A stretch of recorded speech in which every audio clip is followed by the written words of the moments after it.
for months now. Ever since I've started getting really into the series, I've been praying to Oda for one single thing. And in this chapter, finally, after literally hundreds and hundreds of chapters, Robin is in a fight. And it is so actually amazing to see this after waiting for so long. And I'm just very, very happy with this chapter and the outcome that has led to Robin getting a fight. So just gonna let you all know, I'm probably just gonna be gushing about how much I love this chapter throughout most of this, because I thought it was just actually really quality and just deserved. Very long overdue and deserved.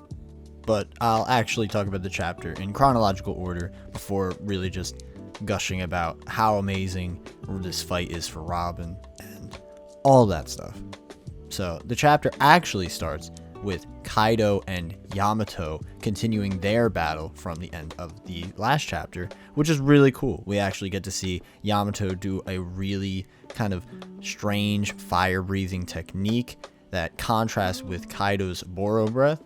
And I really like Yamato's motivation that is being more revealed as this section kind of plays out. We get to see that Kaido wanted Yamato to be the Shogun, even though Yamato wants to save Wano and ensure that the Kozukis come back into power. I'm assuming this will lead into Yamato's role in the end of the arc much greater, because I'm unsure if Yamato is going to join the crew or if Yamato is just going to stay in Wano and possibly help Momonosuke if Momo doesn't join the crew. There's a lot of possibilities for what could go down with Yamato's character, so I think that setting up these pieces now is really interesting, and I'm eager to see what happens later on. So the other reveal is we get to see more of what Yamato actually looks like in his hybrid form, and I think it's pretty interesting because it looks a lot more like a dog-like creature more than the deer-like Kareen that many people assume it is going to be. So I think that's pretty neat as well. I'm not really sure what it is exactly.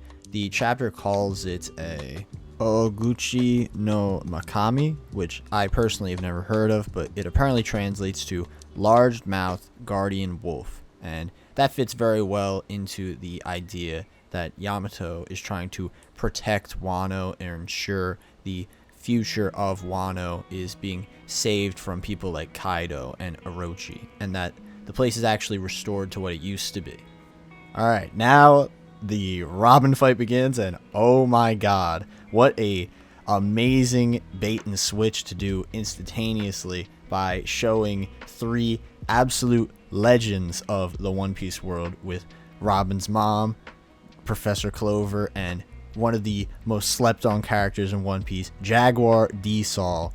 These characters are so sick, and it's just, I thought it was such a cool idea to reinterpret them using Black Maria's kind of manipulative nature to give her an ability that allows her to literally conjure up these kind of images to manipulate people.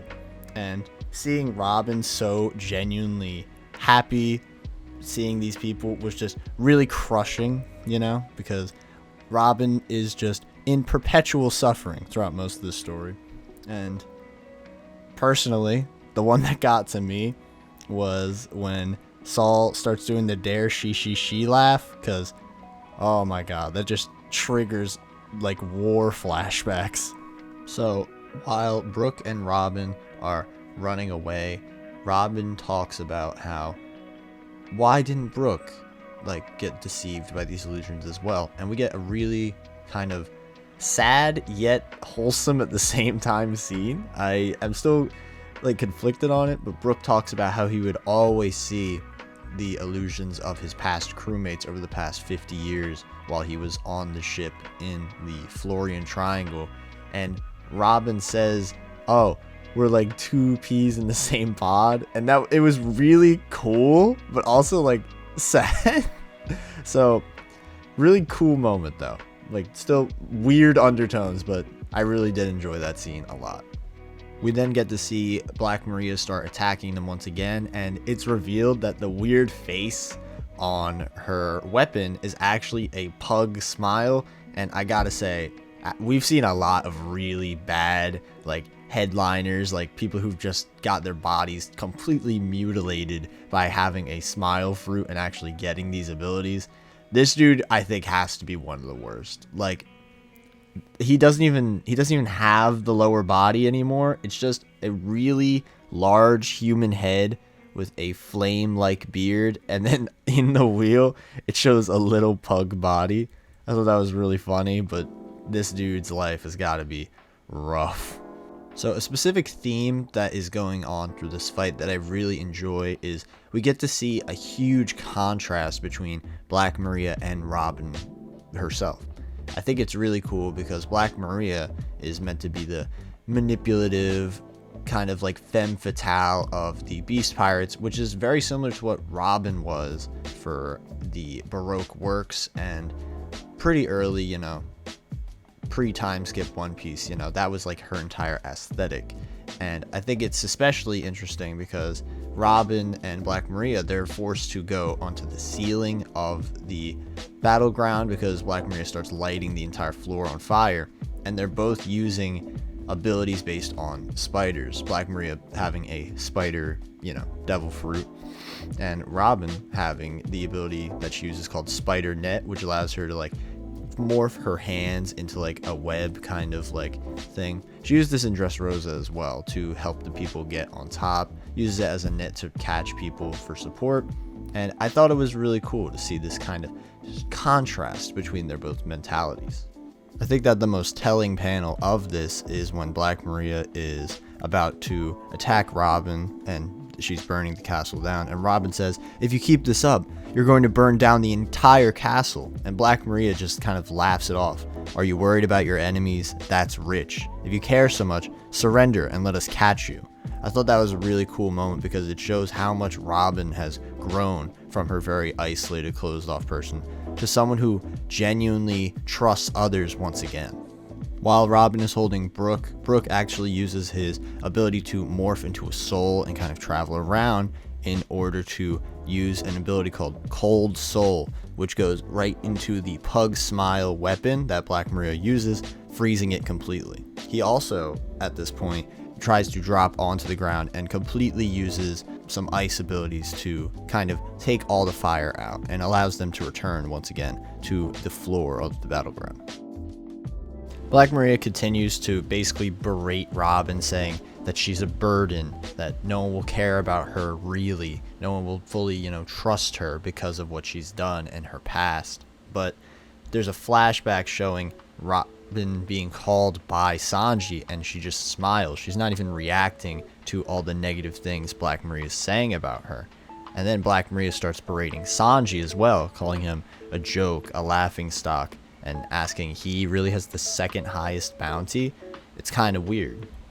Brook also puts his faith in Robin, asking her to take on Black Maria herself, while Brook goes after the rest of the people that were disguised as Olvia, Clover, and Saul to just get rid of them for later, because especially one of them is one of the numbers, which is a really high level threat just to take out a bunch of the other samurai forces. And then we get the final page of this fight, which I think is a really great moment for Robin, where Black Maria says, "Did I strike a nerve?" Robin says, "Not at all. He's a kind soul," meaning referring to Sanji, "and you'll never understand just how much it means for him to rely on me. He's one of the wings that'll allow the Pirate King to soar." And then Robin creates this massive clone of herself using Gigante Fleur to, I think, have like a sort of kaiju-esque fight with Black Maria.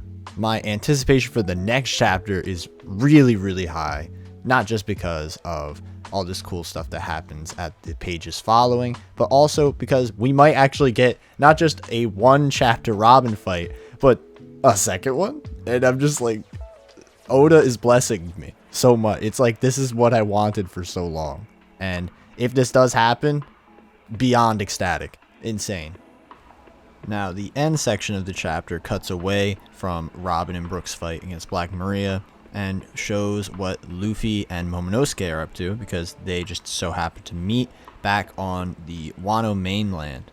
And Luffy is trying to get back to the action on Onigashima, and obviously, since it's very, very high up, he isn't able to make it there on his own. So he's trying to convince Momo to really be more confident and stand up for himself, especially now that people that he's cared about, like Kiku and Kinemon, are seemingly, hopefully, dead. And Luffy tries to convince Momo to fly back up to Onigashima as his dragon form and get them both back into the action.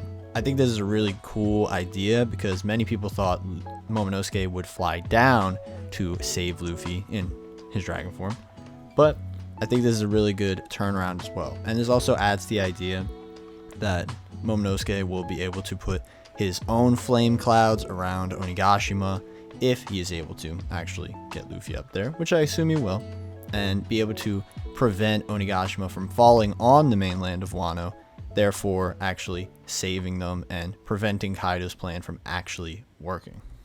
Now, the lingering question at the end of the chapter isn't if Momonosuke is going to make it up there, because, again, I assume he will, but what Caribou is doing. We've been waiting for Caribou to do something in One Piece for a really long time because he has all this knowledge, and it's kind of strange that Caribou just so happens to be at the place where the samurai were planned to escape from, but unfortunately they were all destroyed by Orochi. But then it was revealed to be a massive bait and switch with the whole Yasui thing, the Denjiro thing, just a big kind of scheme. And I think it's cool that we've gone full circle back to this place that was supposed to be there. And I think it's interesting that Caribou is there, but I'm not really sure what he's planning. Maybe he had some connections to Orochi, and that's possibly why CP0 is there as well. There could just be so much potential here with Caribou giving the knowledge of Shirahoshi to CP0 or Big Mom or Kaido, just to get any leverage. But again, that's just me thinking about how much potential this character shockingly has in the grand scheme of the story. Overall, I actually really enjoyed this chapter. Obviously, Rob getting a fight makes it a phenomenal chapter, but there were actually really cool other things as well. Seeing more of Yamato's ability, having Luffy and Momonosuke set up this plan to get back to Onigashima, and I think if this plan goes through, Momo will have a really good burst of confidence and hopefully get a pretty solid moment after his "My name is Kozuki Momonosuke" moment from about like 20-ish chapters ago. Personally, I'm really excited to see what happens next, and specifically, I assume we're going to get more Robin fights in the next chapter, so that's always great to see.